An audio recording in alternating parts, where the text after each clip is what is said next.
निर्माण को लेकर के आज बांदा में हम लोग ऐतिहासिक रामलीला मैदान मैसूरी देवी मंदिर के पास बैठे हुए हैं और आज बुंदेलखंड राज्य आंदोलन को लेकर के एक विशाल कार्यकर्ता सम्मेलन यहाँ पर किया गया है।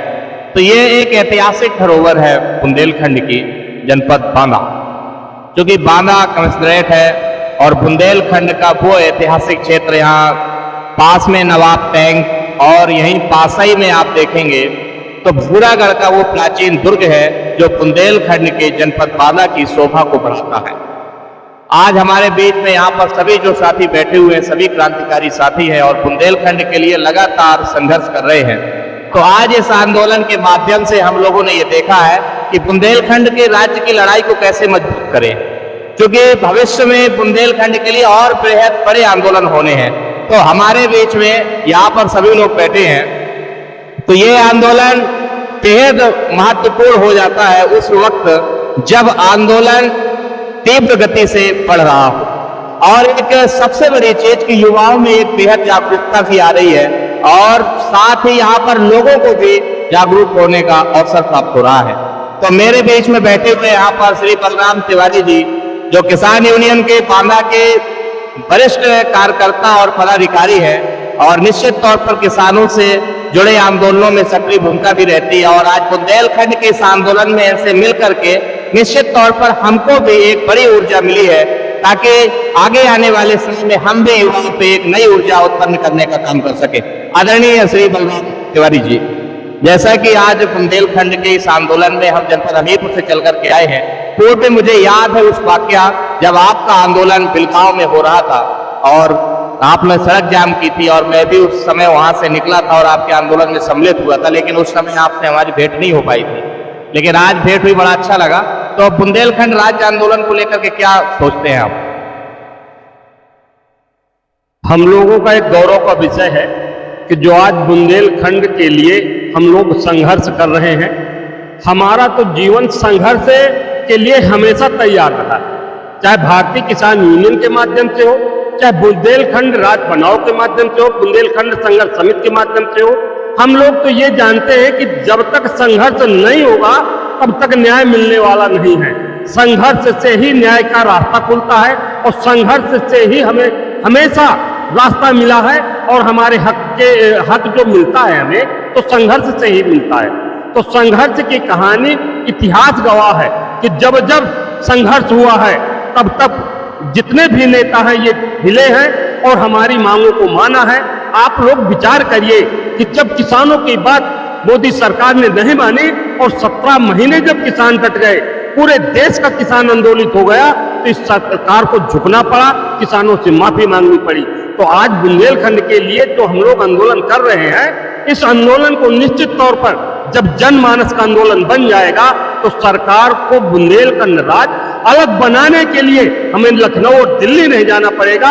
ये लोग आमंत्रित करेंगे हमें कि हमें हमारे पास आओ, हम वार्ता के लिए तैयार हैं और बुंदेलखंड बना रहे हैं। तो हमें अपनी जनशक्ति को दिखाना है, घर घर तक पहुंचाना है, चाहे मजरा पुरवा हमारे तहसील कस्बे जितने भी हैं, हमें हर घर तक पहुंचाना है कि हमें बुंदेलखंड राज्य की क्यों आवश्यकता है। अब बुंदेलखंड राज्य बनाने से फायदा क्या है, क्योंकि ये बुंदेलखंड पिछड़ा क्षेत्र रहा है। पिछड़ा क्षेत्र कुछ अभी भी हमारी पीढ़ियां जो हैं तो कुछ अनपढ़ भी हैं, तो उनको हमें बताने की जरूरत है। यहाँ तो लोग केवल अपने पेट के लिए लड़ रहे हैं। तो जहां तक बुंदेलखंड की बात है, अभी हम लोग केवल अपने खाने पीने की दिनचर्या की जरूरतों को ही केवल हम अपनी जरूरत मान रहे हैं। तो उससे आगे निकलना पड़ेगा। हमें स्वास्थ्य की बात अगर आती है तो बुंदेलखंड की स्थिति बदहाल है। अगर शिक्षा की बात आती है तो शिक्षा तो यहाँ बिल्कुल नाम मात्र के बुंदेलखंड में नहीं है, क्योंकि हमारे जितने अच्छे लड़के हैं सबको बाहर जाना पड़ता है, इलाहाबाद, कानपुर, दिल्ली, अन्य जगह लोगों को निकल के जाना पड़ता है। तो बुंदेलखंड जब हमारा राज्य होगा तो हमारे पास स्वास्थ्य की अच्छी व्यवस्था होगी, शिक्षा की अच्छी व्यवस्था होगी, हमें जवानों के लिए रोजगार की अच्छी व्यवस्था होगी। तो इसके लिए अगर आप लोगों ने ठाना है तो किसान यूनियन के माध्यम से मैं ये कहना चाहता हूं कि आपके साथ कदम से कदम मिलाकर चलने का, और आप जहां भी जो मोर्चा लगा देंगे एक कदम आगे बढ़ करके हम आपके साथ खड़े होंगे। बहुत बहुत धन्यवाद आदरणीय तिवारी जी। और हमारे साथ यहीं पर बैठे हैं युवाओं के काफी चहेते और खासकर जनपद बांदा में बुंदेलखंड राज्य को लेकर के आंदोलन में सक्रिय भूमिका के रूप में सदैव अग्रणी रहते हैं, ऐसे हमारे सुशील भाई हैं। मैं उनसे भी चाहूंगा कि हमारे YouTube चैनल के माध्यम से बुंदेलखंड पर कम शब्दों में अपनी पूरी बात रखने का प्रयास करें। बहुत बहुत धन्यवाद आदरणीय विनय भैया जी। जैसा कि आज बांदा के अंदर ये कार्यकर्ता सम्मेलन था, जो बुंदेलखंड पृथक राज्य की आवाज को बुलंद करने वाले जितने भी संगठन हैं, उन्होंने सबने एक साथ मिलकर के यह संकल्प लिया है कि आगामी आने वाले दिनों में जो भी आंदोलन होगा, हम एक साथ पूरी शक्ति के साथ बुंदेलखंड राज्य निर्माण की आवाज को बुलंद करेंगे। जैसा कि अभी बलराम भैया कह रहे थे कि न तो यहाँ शिक्षा की व्यवस्था है, न चिकित्सा की व्यवस्था है, न अच्छे रोजगार की व्यवस्था है, तो मैं आपको बताना चाहता हूं कि जब बुंदेलखंड राज्य बनेगा तो शिक्षा की भी उत्तम व्यवस्था होगी, चिकित्सा की भी आपके जनपद में व्यवस्था होगी। प्रत्येक बुंदेलखंड के जितने भी जनपदों के एक एक मेडिकल कॉलेज होगा, विश्वविद्यालय होगा, तो रोजगार के लिए फैक्ट्रियां खुलेंगी। तो निश्चित तौर पर जब बुंदेलखंड राज्य बनेगा तो यहाँ के युवाओं की, किसानों की, बेरोजगारों की, मजदूरों की, सबकी स्थिति में सुधार होगा। इन्हीं शब्दों के साथ मैं अपनी वाणी को विराम दूं। हमारे बीच में अनिल भैया बैठे हुए हैं और पूर्व के क्रांतिकारी साथी हैं, लगातार इन्होंने भी बहुत संघर्ष किया है इस बांदा की भूमि में। तो मैं चाहूंगा कि उनका भी मार्गदर्शन मिले हमारे चैनल के माध्यम से। धन्यवाद विनय जी। जैसा कि अभी सभी साथियों को मैंने सुना, दरअसल बुंदेलखंड का बहुत गौरवपूर्ण इतिहास रहा है। हम हमेशा से ऐसे बदहाल नहीं थे।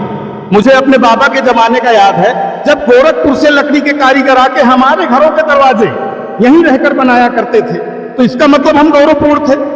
सरकारी साजिशों के तहत हमारे यहाँ प्राकृतिक संसाधनों का दोहन हुआ और जितनी सुविधाएं हमको मिलनी चाहिए थी बुंदेलखंड वासियों को, वो नहीं मिली, जिसके कारण से हम बदहाल हुए।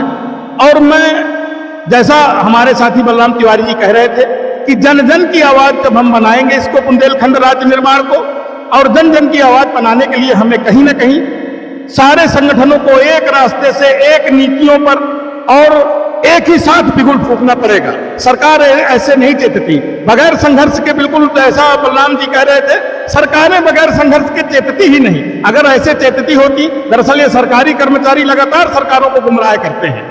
हमारे आपके बीच लोग जो सरकार में पहुंच जाते हैं, वो जमीनी अनुभव भूलकर सरकारी कर्मचारियों के इशारे पर नाचने लगते हैं, इसलिए हम बदहाल स्थिति में आए।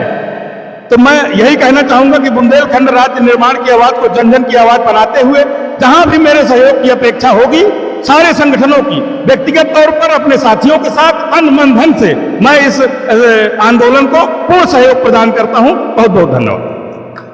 कुल मिलाकर के आप लोग सुन रहे थे यहाँ पर बुंदेलखंड की इस पावन भूमि में। मैं आपको एक नजारा और दिखाऊंगा बुंदेलखंड का कि यहाँ भारी बारिश के बीच में आप लोग देखें कि यहाँ पर कार्यकर्ता कितनी मेहनत के साथ और मजबूती के साथ इस आंदोलन को सफल बना रहे हैं। आप देखें कि ये रामलीला का वो मैदान है जो ऐतिहासिक और पूरी तरीके से सरोवर रहा है। यहाँ पूरी तरह से भारी बारिश भी हो रही है और लोग मजबूती के साथ इस आंदोलन को मजबूत कर रहे हैं। यहाँ रमेश चंद्र द्विवेदी जी का ये कार्यक्रम था और रिटायर्ड सीडीओ हैं और उनके द्वारा बेहद आंदोलन मजबूती के साथ चलाया गया है और इस आंदोलन में आज हम लोगों ने सहभागिता निभाई है। साथियों, बस इतना ही। बुंदेलखंड राज्य आंदोलन से जुड़े रहें और लोगों को जागरूक करते रहें। बहुत बहुत धन्यवाद। जय जय बुंदेलखंड।